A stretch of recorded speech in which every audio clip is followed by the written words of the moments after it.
Hello and welcome to another episode of 4Tims a podcast. You join us on Sunday the 12th of September. We only last spoke to you on Thursday night, but since then a lot of stuff's happened at Celtic. It's been pretty interesting few days. Dom McKay left Celtic or resigned for personal reasons on Friday night or Friday evening into Friday night. There's been a lot of speculation about why he did it. And then also Celtic were back in action in the league against Ross County at Celtic Park in a game that they eventually won 3-0 after a goalless first half. So quite a bit to speak about, so we'll get straight into it. Danny, an interesting few days. We'll start through the Ross County game because I know whatever happens off the field, then what happens on the field's all that matters most, to be completely honest. So Celtic were back to winning ways. They went in, there was debuts for Carter Vickers, Jota, Albion Ajeti got his first start of the season, and Josip Juranovic also got his home debut. It was a much changed Celtic. Obviously, when we recorded, we didn't know that Kyogo was going to be out for 4 weeks. That is now the case, and it handed Albion Ajeti his opportunity, but it wasn't as free-flowing as it had been. I think a lot of us had expected that, having coming off the back end international break, but 3-0 and another home win, it's got Celtic rolling again. It was good just to pick up the 3 points after what happened 2 weeks ago. And with Kyogo being out, I think you've seen how much they miss him even already. I think the intensity up front wasn't there. You know, Ajeti's just not that player. Ajeti, as he proved, is a penalty box striker. He's very, very effective when the ball gets into the box, as we've seen. But they missed the threat of Kyogo. Not just his threat, but what he does off the ball, Mayor. You know, his movement off the ball is brilliant. And it just as if we were missing a wee bit of a spark, really. But I thought that people, I was watching it and then on Twitter at half time, people were saying, we're going to drop points, we're terrible, this is awful. And I thought they were being quite harsh. I thought the first half should have been at least 3 up in the first half. I think a sharper Ajeti, like say Ajeti plays in the next 3 or 4 games, I think in 3 or 4 games time he scores that one he had in the first half. He just snatched at it. Abada hit the bar twice, and an odd day he either cuts the first one back or he scores both of them. So they certainly created enough chances. He had that one at the back post where he should have scored and he hit the side net. So there were enough there. I thought Jota looked very, very bright, but not always an end product, but you get that for wingers, you know what I mean? But I always thought he looked bright, head up, always looking to make stuff happen. Carter Vickers slotted in at the back, looked like he hadn't played like a proper competitive game in a while, but you know what, he got on with it, but he got better as the game went on. I know he got nutmegged right after he got named the man of the match, but a pleasing debut for him. I thought Starfelt gave the ball away a few times, but looked a wee bit more secure at the back next to somebody that's actually got proper experience of playing professional football for such a long time. Joe Hart made a great save, but it was, in many ways, it was as good as it was going to get yesterday. And after the last couple of weeks and Kyogo's injury and what had happened off the field, just for Ajeti to score twice and Carter Vickers to score a wild deflection, but it was as good as it could have got yesterday for me. And 3 points, 3 goals, and just roll on to next week, and roll on to Betis on Thursday even. But it was, for all it was ever going to be, just win after what happened at Ibrox, just to win, get back that good feeling again, and we've kind of turning Celtic back into a bit of a fortress again, which is good to see. Aye, definitely. As you say, it's another home win. Celtic Park last season saw far too many points taken away from it from opposition teams. But Andy, as Danny said,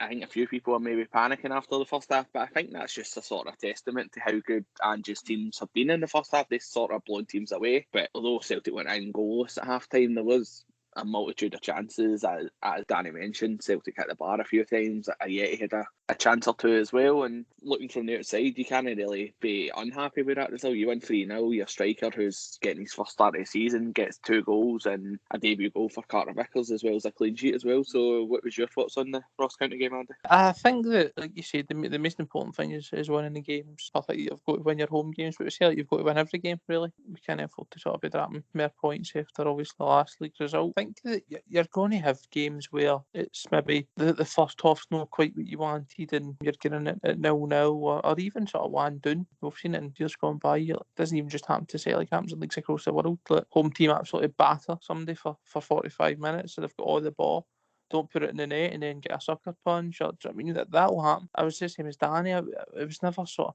panic was setting in or anything like that. I always had confidence that there was enough quality there to get the ball in the net, and they weren't really offering much, if anything. No, Hart had that save, a really good save, but aside from that, that's why he's there. That's why you trust your goalkeeper, that when they do get their one chance or whatever, that he's going to be good enough to make a stop, which is what he done. But as you said, there was a lot of debuts in there, and even Juranovic, that was his sort of first proper debut at home in his own position.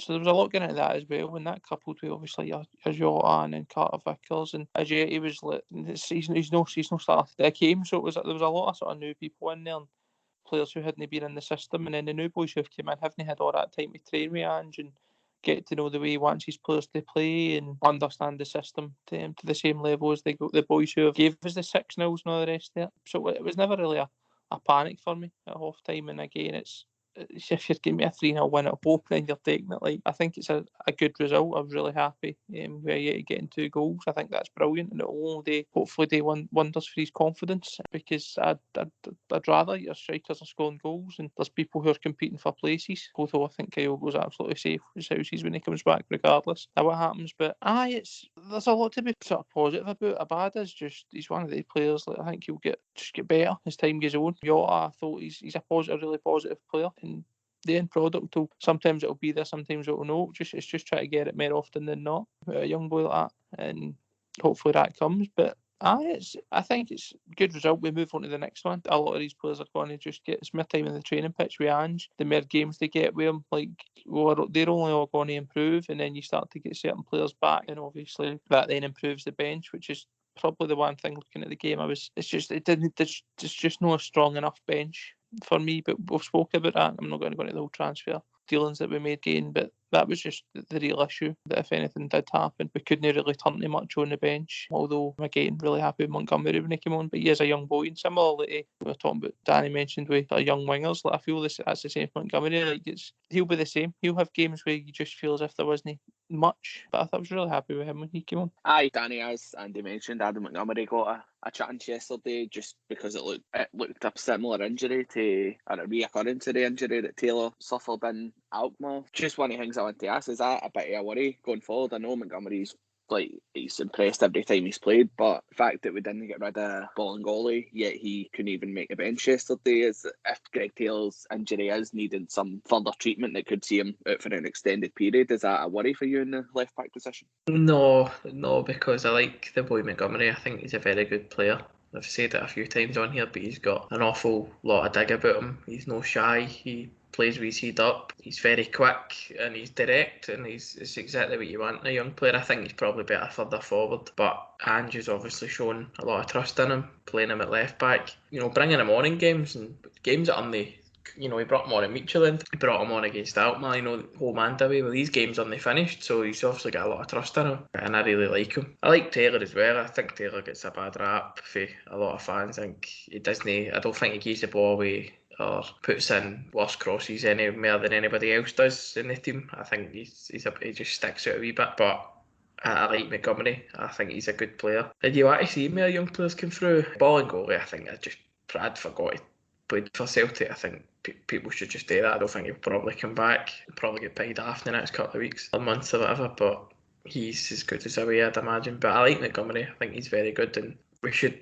take a wee bit of pride in the fact that these young players are coming through. And we always say, when's the next kind of young player to come through? I think Montgomery's got a good shot at being it. I think he's very good, but they will need to nail down a position for him, I'd imagine. I don't worry if he starts at left back. I wouldn't worry. I mean, I wouldn't.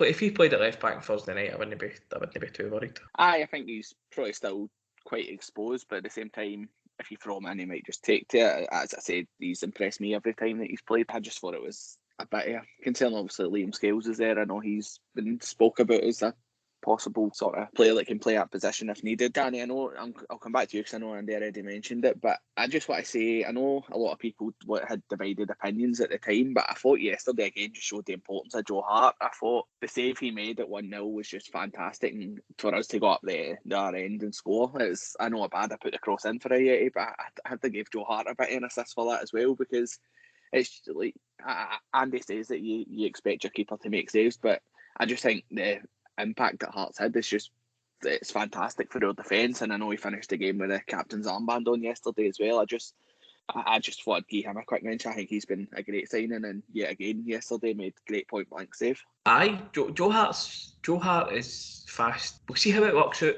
We'll see how it works out with Celtic, how it pans out under Andrew in the next couple of years. But at the minute, Joe Hart he's in the Scott Sinclair, Chris Sutton bracket where you look back and go, that's the most important signing that was made. That was the signing that kind of like a turning point. Like Sutton came in and that was it. He brought an arrogance, like a good arrogance, brought a confidence, brought a swagger to Celtic along with Martin O'Neill. Sinclair came in and he was like, Rodgers, this is what Rodgers can do to a player. Sinclair was the prime example. And Joe Hart could be that for Ange. Even though the back four is chopped and changed an awful lot, you feel a wee bit more secure because Hart's there. I keep seeing people say things like it's great to have goalkeepers that use their horns to make saves, and it was great. And I thought it was a great save yesterday, right? But I thought it was a poor finish for the boy. But Joe Hart did well to get across and make a save. Joe Hart still got to get across. It's the same with the two against Jablanek. I thought the first one was kind of right at him, but he's reacted well. I thought the second one was a great save. And people are just saying, oh, well, it was right at him, blah, blah. But it's still 3-4 yards out. He's still got to be there. And we've not had that for our goalkeepers in the last couple of years, or the last year. So Hart's been a great signing so far. And I know he made an arse setting Alkmaar, but he redeemed himself in that game, making 2 great saves. He's just a leader. He's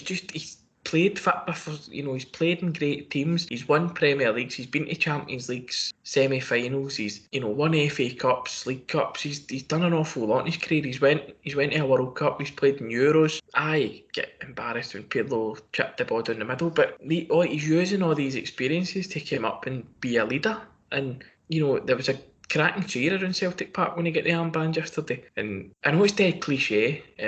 We often in the group chat slag folk who get caught up and all this and that, but Hart does look like he gets it. He looks like he's come up. He looks like he's come up and thought, fuck me, what a club, what a experience this is. Playing for Celtic, he looks like he's completely engulfed in Celtic. And I know they did the thing with Johnny Thompson for his 90th anniversary, which was a nice touch. And Joe Hart, I know him and I know Bain and Stevie Woods had t-shirts on as well, but it just speaks to Hart coming in, and I've seen a few interviews with him where he just loves being here. His Instagram's always dead positive. I know I don't think it's him that runs it. I know he's got that team all day, but he just looks like he's completely engulfed in everything that Celtic are about. And as I say, I remember years ago Presley captaining Celtic at Tynecastle and people going after him up because he'd only been there a couple of weeks, but Joe Hart got a cheer when he got the armband yesterday, so it could be, we'll see how it goes with the season, but we could be looking back in 5-10 years and it all changed when Hart came in, and that was a catalyst for this team going on to be something, because he's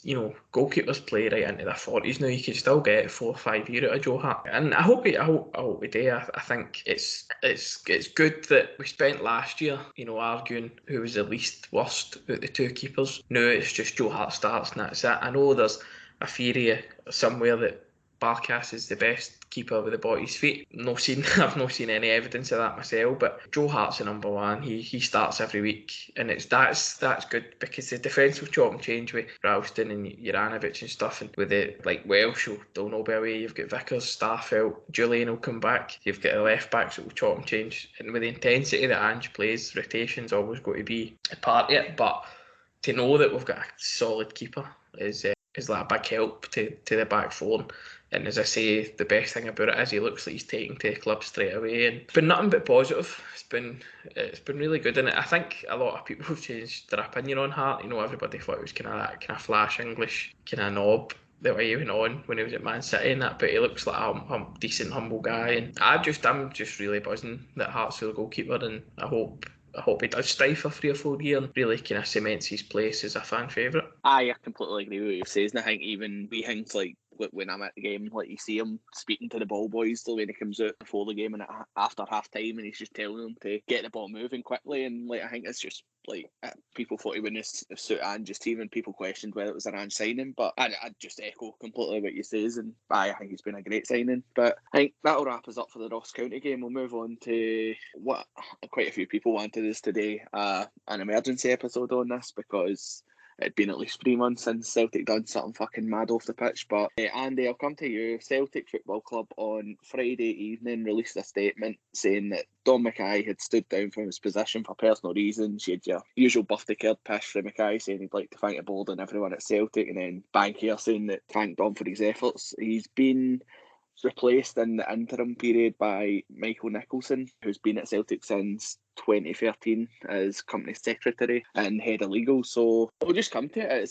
It was 71 days that we often joked about when Mackay actually started, but he actually started July the 1st officially, and 71 days later he was at the club. And Andy, what was your initial reaction? And we've had a few days to digest it and hear a lot of what, like, we've had some sort of sources and we've seen papers talking about it as well, but what's your thoughts on the whole debacle? I think it was a bit like everybody, just it was surprise. It was probably the best word to use it, because when it get mentioned, obviously, just came out with it. We were obviously all just sent in the group chat, and it was probably more surprise out of anything, but that was likely just because you didn't, no much had come out of the board, and it felt as if they were just getting on with things, and he was just getting on with it. And obviously some things have come out now, and people are talking, and once you maybe step back and take a look at obviously what's happened, it's beginning to sort of paint a picture in itself. But it was surprise because when it happened, because you finally thought that maybe we were starting to slowly but surely move into the right direction, and there's been a lot of talk about the project and sort of modernising Celtic and getting us to this sort of place where we want to be. And obviously Mackay was big in talking about what being world class and all the rest of it, and for whatever reason, or for a few reasons, he's away now and he's not here. He's no longer the Celtic CEO, and I think there's obviously been a few factors played into it. But as you mentioned earlier, it's the big thing is that this doesn't affect on the part. That's the most important thing right now, is that we can't allow this to affect the 11 men that take to the field sort of twice a week or whatever it is to try and win football matches. And I thought Angie's comments about obviously no impact and it's no discussed, that sort of our minds were all in the game at the weekend. And I really do think Ange will be, a lot of that will sort of ring through. He'll not allow that sort of noise, if you like, to impact the team. But I think it's something that we've obviously got it wrong. We've got the appointment wrong, and he wasn't the right man for the job. So I think it's the priority now has got to be that doesn't happen again. We can't afford to get it right again. I think that's as simple. It's just that straightforward. Look, we can't afford to, so they need to take their time and get the next appointment right. And I think that ideally you're wanting that to happen come the next transfer window, because the CEO's obviously got a massive part to play in that. There's been talk about Ian Bankier being next and all the rest of it, and I think that'll be very telling if that happens next. But it was just the fact that it came out of anywhere, Dan, and obviously you were just as surprised as myself with it. Just because Mackay hadn't really been saying much in terms of it was all very positive whenever you did hear from him. But I think, don't know, for me, when I look back now, it's through everything that he said at the start that we were going to see, it was slowly but surely became clear now looking back that wasn't happening at the same sort of rate that you first expected the way he was talking when he first came in. I don't know about you, but that's just how I feel now. It became clearer that if I'd maybe paid more attention to it, that there obviously was something going on there was a problem. Aye, Andy, I think definitely from what we've been told and what we've been reading, like, we are in a sort of privileged position where we can reach out to people and try and find out information, and we done that on Friday just because there was rumours going about it's a health issue for him or his family, and thankfully it was nothing to do with that. We were assured of that, we put that out, and then people were accusing us of like just spreading rumours and stuff. But we I think anybody that sort of had a problem with that, we just, as I say, we're in a privileged position where we've got people that listen to us and follow us, and if we can get genuine information out, well, we're always going to look to do that, just because it's in the general interest of the support, not to spread misinformation. But no, I think it was a shock, but it wasn't a shock. There was like it's as much as Mackay's only been there 71 days, it's no the first time that there's been rumours that they're going to try and put Gordon Strachan in as director of football, or Lawwell still working behind the scenes. And look, until like we've sort of heard, like from what you've seen from journalists and stuff as well, it looks like there was a sort of breakdown in relationship with Mackay and other sort of board members, and probably most importantly guys like Dermot Desmond and Ian Bankier. So like that's obviously never going to help. And you've got to, Tony went to the first press conference with Mackay and Postecoglou, and Mackay spoke very well. And look, I know anybody can throw buzzwords about and make a good first impression, but he seemed genuinely a very positive person who was name checking teams like Brentford and like Spanish teams as well, in terms of how he wanted to sort of revolutionise Celtic. And I don't know if he's maybe just wanted to change too much and our board, like, because the one thing that I don't think will come out of this is I don't think people are going to be naive enough to just assume that the board gave McKay every opportunity to like sort of prove himself and gave him free rein the same way. Like I don't know. It's a really tough one to see from the outside. Like I don't know if McKay signed some sort of like non-disclosure agreement or something with Celtic, and that's why we've not heard from him. But the fact that his Twitter's deleted and he's removed Celtic from his LinkedIn profile, it's sort of the silence doesn't paint a good light for him, in my opinion. But as I say, if it's a legal issue and he signed an agreement not to talk about it, then he sort of left himself out there for these rumours to come about and just be sort of unanswered. But I don't know. It's tough to see, because I know a lot of fans still have a problem with the board. They think they don't want to push the club forward. They don't want to modernise the club, and there's been plenty of examples of that over the last sort of 15 years. And I don't blame anybody who's got that sort of image of the board in their mind, because I personally probably agree with that as well. But it caught me off guard, because you just think, well, surely like he has only been there 10 weeks or whatever officially, and with the transfer window like sort of passing, you sort of I thought, well, maybe they will just get down to business and sort of look for a director of football or whatever now. Because that's the one thing that worries me is, like, I know Ange was out yesterday in the post-match press conference just saying about not really wanting it, sort of like said that McKay was the only man who brought him to Celtic. Like Postecoglou, I thought he spoke very well and he was very positive about like it not having any impact on himself. But the thing is, like, McKay was probably working with Ange to sort of identify a director of football from what you'd been told, like, or some sort of technical director. So I think it's probably the fact there's not got that in. It is a worry, because I know, like, I thought it was an interesting comment.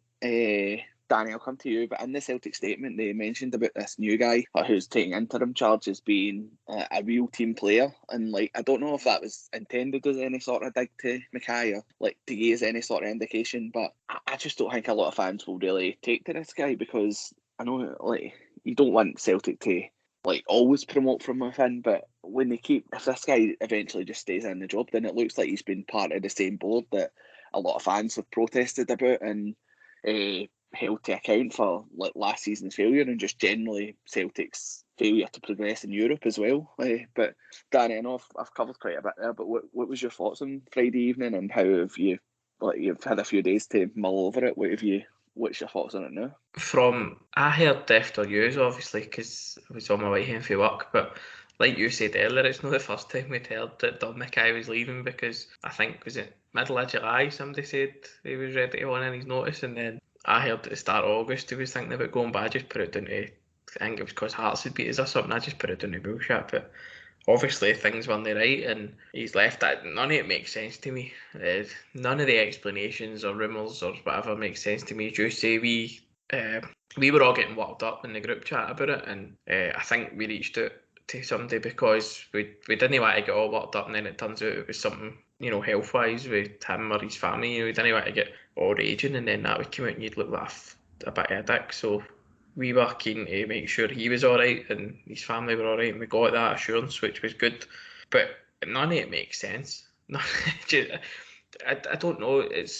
We've been lucky enough to been going to these fan media things, and any time we've been to one, it's like, I went to the first one with John Kennedy and David Turnbull at the end of March, and it was positioned to, I can't remember if it was on that call or if it was discussions we had after it, but it was pushed that it was very much Dom McKay's idea to get fans involved, and this is going to the point that people say it didn't start until July and all that, but so he obviously had some sort of influence for back then, but has he done that bad a job? I mean, there were a thing in the Sun about going out to Midtjylland, as if that was his fault, and I've seen a lot of people stand up for the board and say, well, if he was doing a rubbish job, it's good to get rid of him, but this is a board that watched a manager go into a Champions League qualifier with 0 strikers on the pitch, despite even 2 on the bench. Losing that Champions League qualifier, a very winnable Champions League qualifier.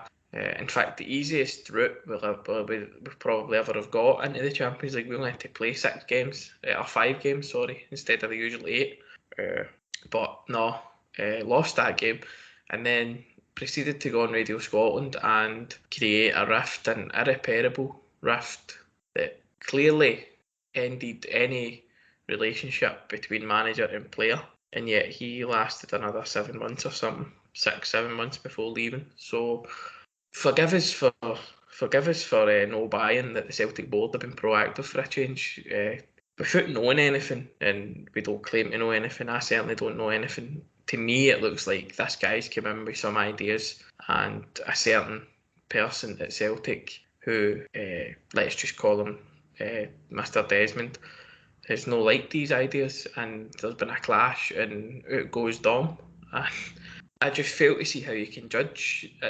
I just fail to see how you can judge a guy on 9, if it is 9 weeks, one transfer window when we're talking about a rebuild, when they've been quite happy. For fans to believe that this guy's coming in to revolutionise the club, and quite happy for him to go and get the new manager in, quite happy for him to positioned as this is. I know Ange came out yesterday and says, look, don't get caught up in the narrative of who hired me, but no offence, Ange, but you were pictured next to McKay at every fucking opportunity before he even before he got to Scotland. He was there to greet you when you got to London for Japan. He took you to Wembley. He was there when you were at Celtic Park. They were joined at hip for a couple of weeks, and then you sign 12 players, which is just, take away the 3 boys that signed for the B team, that's still 9 players.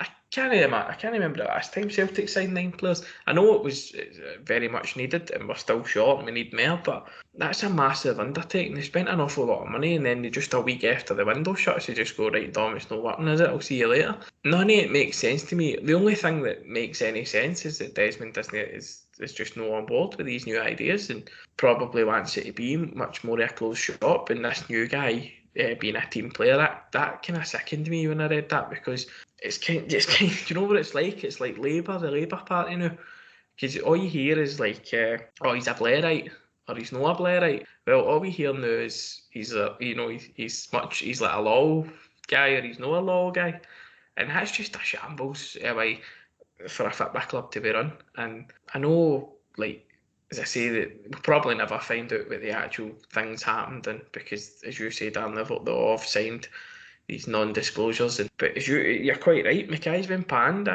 He get panned off Alison McConnell in the Times or the Herald, and that's coming for Celtic.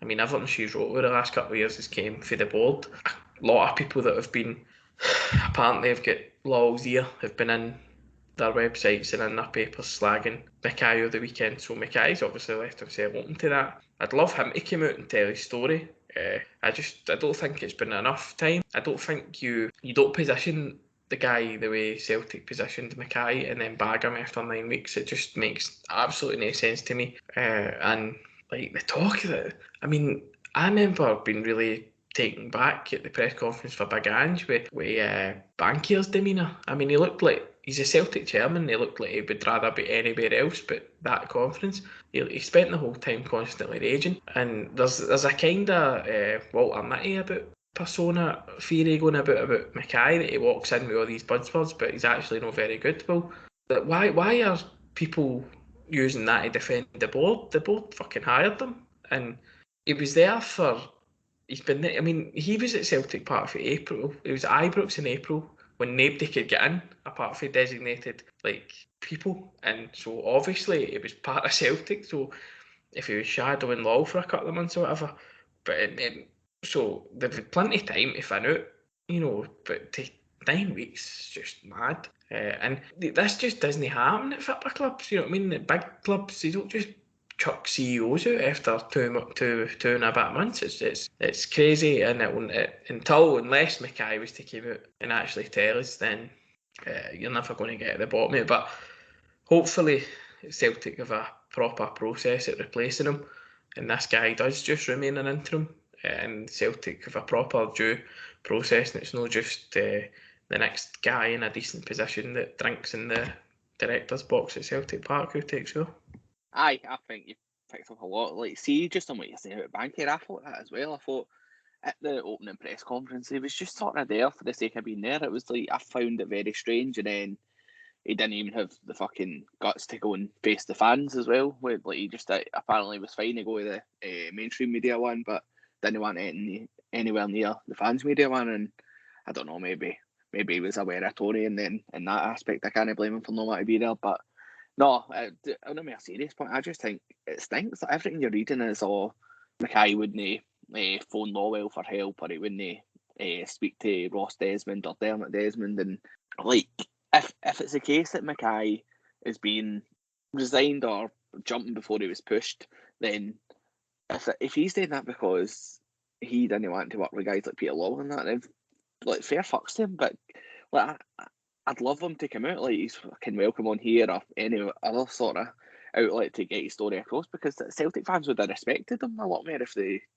didn't, if he was refusing to work with Peter Lawwell. And like, it's an absolute shambles that the club don't need, because everything about the club's sort of still positive, but everything should be focused towards making us get this league back this year. And now we're in a position where we don't have a CEO, well, not a permanent one anyway, and like, from what he was appointed very quickly after the Lawwell announcement, was sort of like put out there like he was leaving, and then he only served half his notice with the SRU, and as you say, was very much seen at Celtic and seen in the stands, and like, for that to break down in such little time just paints Celtic in a terrible picture. Because even if like Celtic, like, the journalists are wanting people to believe is that McKay just wasn't up to it and he wasn't sort of understanding the role, then that's a massive fucking failure on the people who appointed him, like your Desmonds and your Lawwells and whoever else was involved in appointing him, because for them to have fucked that up so much just paints them in a terrible picture. And that's like the way they've got one of their pals into this sort of interim now, like, it just feels like something where you've seen it often enough with Celtic, even with fucking managers, where they get put in an interim basis and then just for sort of laziness and because they're yes men and they get on with the board, then I will just keep him. And you're going to all you'll keep hearing is, oh, it's a bad time to get a new CEO. They're on jobs and that, and it's a process that will take months and months, and then it'll probably just base on how we do this year whether they keep this guy in the job or not. And if they don't, then they'll probably just use him as a sort of fall guy and appoint somebody else, because Celtic were selling season tickets off the back of McKay and Postecoglou and how they were dealing with the club and the press and the fan media and just everything. Like, they were the guys that were selling the club division. Like, everything, like, every time McKay spoke in that press conference in June, he was just talking about transforming the club into world class, and it seems so far away from that now. But Andy, I'll come back to you, but it's just, where do we go from here? Because I think most fans would like to see an external candidate appointed and like identified. But as I say, like, whoever's involved in appointing this one is probably going to be the same people who were involved in appointing the McKay. So it's just one. For me, it's a sideshow we just really can do without at the moment. It absolutely is. Like, they've made a rip roaring current of this. There's no two ways about it. They've made a total ass of the appointment. It's big clubs don't operate like this. We've said that a million times. We constantly bang on about how big we are and how we're this and we're that, but then we act like some fucking 2-bit diddy mob. It's bonkers. I just can't understand how we've got to this stage yet again. Like, we find ourselves in this position, despite being promised that it was a turning point and we're going to things are going to change going forward. And obviously you buy into that because you want to believe that. But as I say, like, it's the number one priority right now. It's got to be that this does not impact what happens on the park. It doesn't impact Ange. It doesn't impact the players, and that they can be given all the support and all the tools necessary to have a successful season, to win the league and everything else. Be successful as we possibly can this season. That's the most important thing. Secondary to that, it's just got to be getting the right guy in, and no falling into the usual shit. Like as you mentioned, just fuck it, he's been here, we won the league while he was here, so I will just keep him. We've seen where that's got us in the past, and that's obviously a fear that it's just one of the guys that were already at the club and already at the board just dies. It's something we don't want to see, and the potential repercussions of that could be fucking disastrous. But we've just got to get the next one right. We've not got room for error. We barely had any as it was. And as you said, there was season tickets set on the back of McKay coming in and getting his man and all the rest of it. And while I appreciate what Ange's coming out to say, and I do think there would have been more sort of people involved. Listen, it wasn't just Dom McKay that would have been at the interviews and at the meetings and all the rest of it to bring Ange in, but don't paint it to us that that's his man and then just try and ignore that you've done that. It's one of the big issues that what I've got with how it's coming across with Celtic, and then it's just the usual sort of selling shite to the gutter press again. That still doesn't sit right with me at all, and it's something that you'd have hoped would have stopped when McKay came in. He put a stop to it, but he didn't. So even if you just look at that wasn't good enough in itself. That never sits right with me. We shouldn't be speaking and selling fucking stories to these idiots. Because there's fucking scumbags who would sell us out the first opportunity to write a bad headline that would sell papers on us. But it's all about getting it right, and until we do that, not allowing it to impact the club and the players and the management there. They've got to just be given everything that they require, because it's going to be a fucking long hard season, and obviously it's not ideal, but that's, as I said, that's the most important thing for us, that it doesn't then become an issue and the new CEO that sort of maybe gets involved too much, if you like, and tries to sort of undo any work that was already done, because I've no doubt for a second that McKay and Ange would have had they would have been putting a lot of work into certain things, and while in the grand scheme of things it's no worked out for him as CEO, I wouldn't like to see any potential breakdowns, because we already had before Ange coming out with comments about transfer dealings at the club and wanting things done a bit quicker. I hope that's sort of the end of that, and while I respect him for saying it, I just hope that we don't put him in a position where he feels he needs to call out sort of the people in the upper positions at the club. So that's the most important thing for me, Dan. But it's Celtic, so I wouldn't be surprised to see us fuck something else up in the coming week. I think we'll move on from McKay at this moment. Obviously, it's something we'll probably touch back on. More information comes out, and as the sort of hunt for a new chief exec does come. But Danny, we'll move on to a more positive story. Celtic are going back to Seville this week as they kick off the Europa League campaign against Real Betis. It's a pretty tough opening game. Betis managed by Manuel Pellegrini, obviously ex-Villarreal, West Ham, Man City, Real Madrid manager, and quite a few big name players in there, like Nabil Fekir and a few others I'm sure people are aware of. But it's a pretty tough one. I know it's quite interesting because I know actual Real Betis don't play until Monday night, so that's quite a short turnaround for them, especially considering we played our game on Saturday, so we'll have had 48 hours to recover and prepare for this game more than they have. So I know Manuel Pellegrini had actually complained about that to the Spanish FA, and he was quite open about the league games being the priority. So I don't even know if they'd maybe be a sort of weaker team if they decide to make a few changes on Thursday. But it's sort of one that if Celtic get anything from Thursday, it would sort of set us up in a good shape for the group, I would say. It just sort of gives you a positive boost. But no, how do you see Thursday going in Europa League? It's as we spoke about a few weeks ago, it's a tough group we've got. But kicking off in Seville, how do you see it going? I don't know. I wouldn't take too much into what Pellegrini said about the league. I'd love that to be the case, but I think history's shown that Spanish teams really take European football really seriously, especially Europa League. It's a way into the Champions League, and they'll be looking at what Villarreal done last year and thinking we can match that. They've got a very good team. They've bust every one of the coupons I've put on with them in it this season so far. So I don't want to. I'll probably go back to them again. It's a tough game, but they're all tough in this Europa League.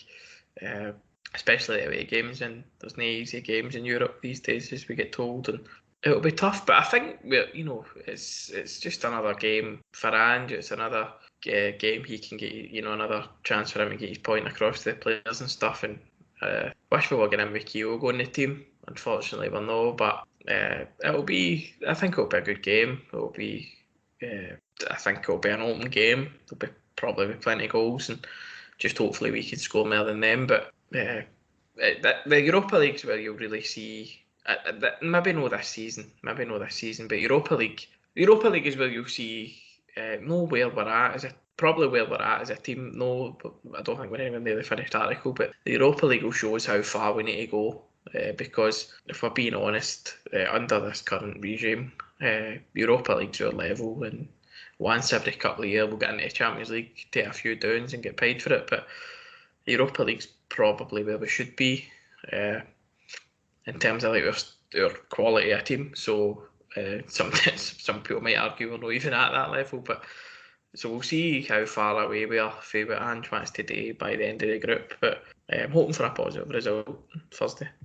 Aye, Andy, I know Danny sort of mentioned about Betis Danish Scootums this season. That's sort of shown in the league position. They've drawn 2 and lost the other game in the first 3 games in La Liga this season. As I say, they play Granada on Monday night, and I know you probably watch a bit more European football than any of us on the pod, but what's your thoughts on Real Betis and how tough a task do you think it is?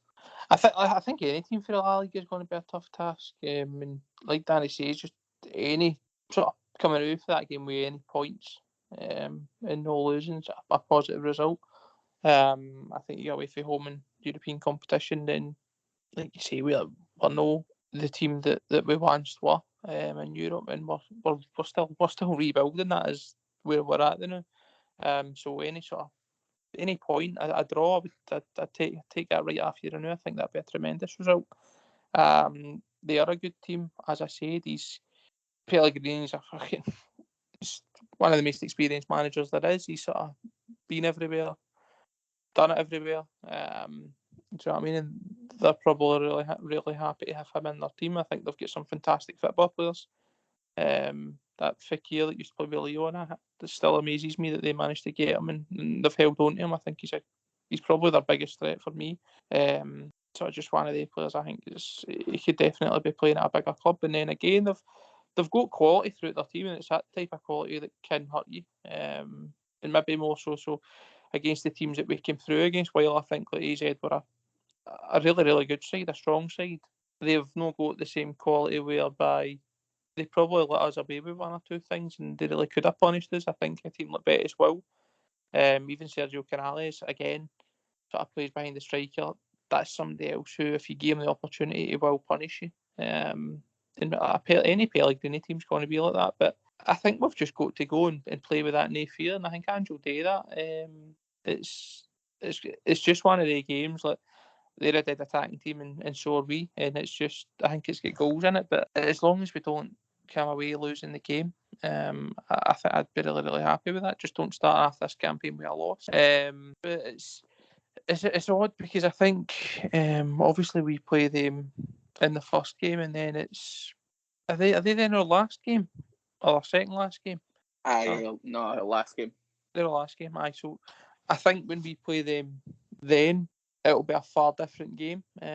Obviously we'll be at home, but granted, this touchwood doesn't. So once Keogh goes back, he doesn't get injured again, and I think it'd be a very different game because there'll be Andrew had all that time to work with the team. We'll have hopefully what you'd like to think is a full strength 11 back with Kyogo, and then the big Greek boy. It's obviously getting fit and getting up to speed. So I think it will be a different game when we face them again. I don't know if maybe a bit like the Rangers game, you could say it's came too soon or it's coming too soon. I don't know, but like they're a really good side. I think it's going to play into our favour. Or you'd like to think it plays into our favour that they play Granada, who are also a really good team and had a really good season last season. That they play them the Mora. I think. I mean, I'd be pissed off if it was Celtic and on the Scottish FA done that to us. But it's going to be a tough game regardless. It wouldn't surprise me to see us lose it, but I'm optimistic that we can score against anybody, to be honest with you. I really do think, especially in Europe, where it'd be weird to say it, but like Ross County will probably, their whole, when you play them in a team like that at home, their whole game is just stop Celtic from scoring. So naturally, there's no that space in behind. There's no as much sort of space for your creative players to operate in. And there's a lot of probing that goes on in the games, whereas against Betis, it's no easier to score, but the players have got more space to operate in. They've got more sort of time to do a bit of damage, because you're more likely to have counter attacks. You're more likely for the game to be more open, because they're willing to obviously come at you just as much as you're going at them. Which I think all in all will help us, because with Jotas and with Abadas, I think it's a counter attack. I really do think we'll score a lot of goals when we regain possession in a team of maybe a couple of players out of position. Because I think we've got that about us now, and the way Ange sort of likes to see us play is at dead high intensity and just players busting that gut to get there and getting the end of things. Similar to how Atletico Madrid, that way it's just everybody just works for each other, and there's never a moment where you see them just no busting their fucking arse to get an end of something. And I think there's players in that team who you see that for us, and that's why I can't wait till Kyogo comes back and just see that again. It's infectious. But I think it's going to be a tough game. Is it too soon for us, and are we maybe getting in no as strong as I'd like to see us? Then aye, absolutely. But we've got players there that can score as goals, Dan, and I think that I could see us coming away with a draw. I do think so.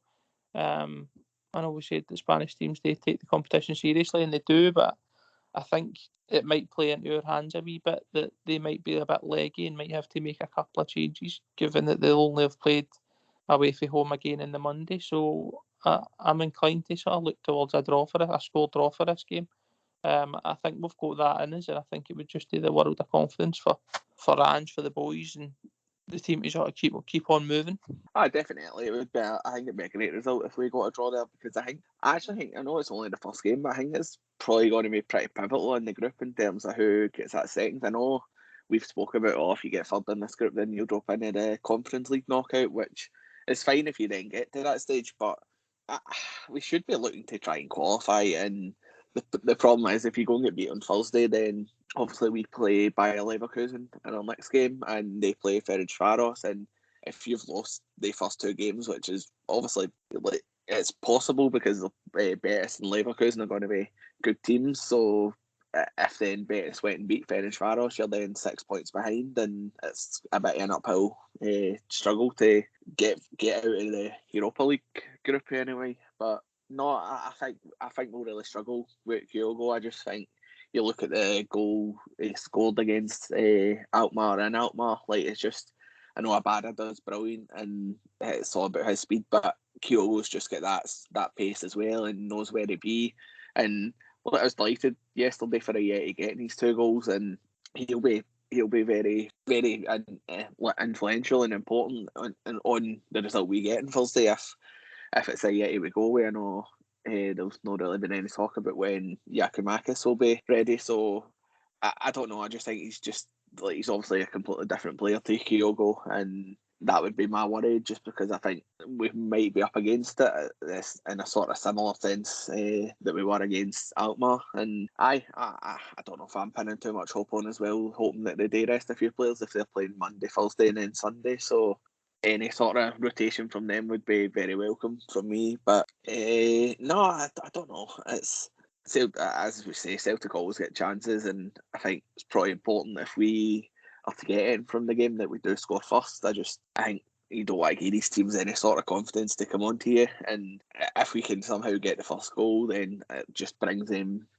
forward, and it should exploit opportunities for us to counter, and then you never know what could happen. But no, it's a very tough game, and one that I think, as I said, I think it will be very vital for us to get something if we are to try and get through the group. But no, I'll go first with prediction.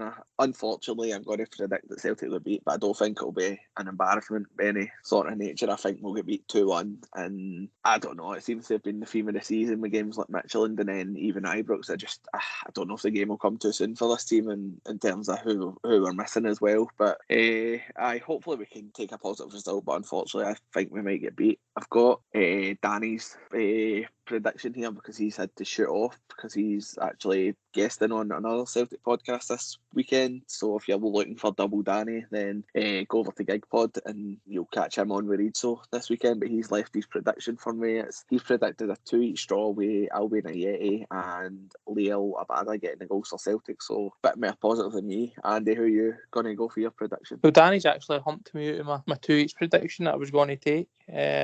So, I mean, I'll claim that if it actually comes up. But other than that, I said a score draw, so I'll go with 1 each in that case. I do see us scoring. I don't think that there'll be many games this season where we don't score in. But I think it's just maybe too soon for the team and for a lot of the new boys and things like that. So, give me 1 each. I think that'll do us. It's been a slightly longer episode than we're usually doing. Just once again, thanks to Manscaped for sponsoring the podcast. Remember, go to manscaped.com and put in the discount code TRIM4TIMS. That's TRIM, the number 4TIMS, for 20% off and free shipping. And that helps us cover costs on the podcast. So thanks very much for everybody that's done that so far. Just as well, again, thanks to everybody that's subscribed on YouTube. We are looking to create more content for that. So be sure to get subscribed there so you don't miss it. But Andy, unless you've anything else to add, then that'll do us. And hopefully the boys bring us back a result from sunny Spain. No, not to add, just hopefully a positive result, and God bless Ange Postecoglou. For the latest Alfredo Valentino, he had a Pino back in those farmer days. Every time you meet a nicer creature, you gotta teach her a bloody daddy ways. But even Rudy would have felt the strain of making smooth advances in the rain. Oh, this year I'm up to down his day. Viva España. I'm taking the custom from a plane. Viva España. If you'd like to shut a matador in some cool campagna and meet senoritas by the score, España, por favor. Quite by chance to hot romance I found the answer. Flamenco dancers so far the finest bit. There was one who whispered, ooh, hasta la vista. Each time I kissed him behind the castanet, he rattled his maracas close to me. In no time I was trembling at the knee. All this year I'm up to sunny Spain. Viva España. I'm taking the custom from a plane. Viva España. If you'd like to shut the matador in some cool campagna and meet senoritas by the score, España, por favor.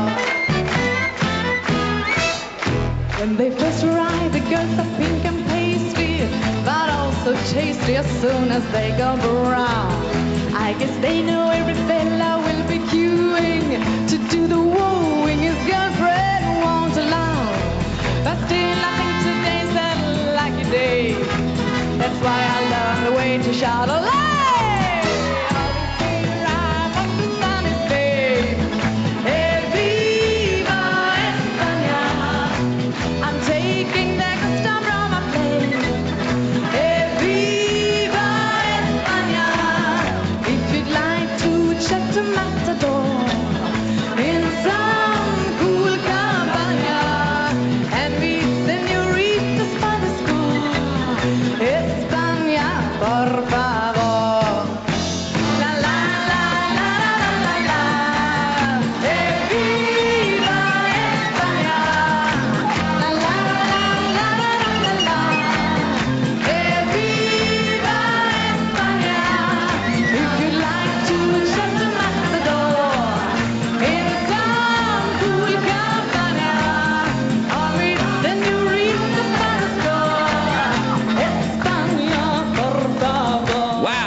Enjoyed that, Dad. You just know she went on to become a jolly TV presenter.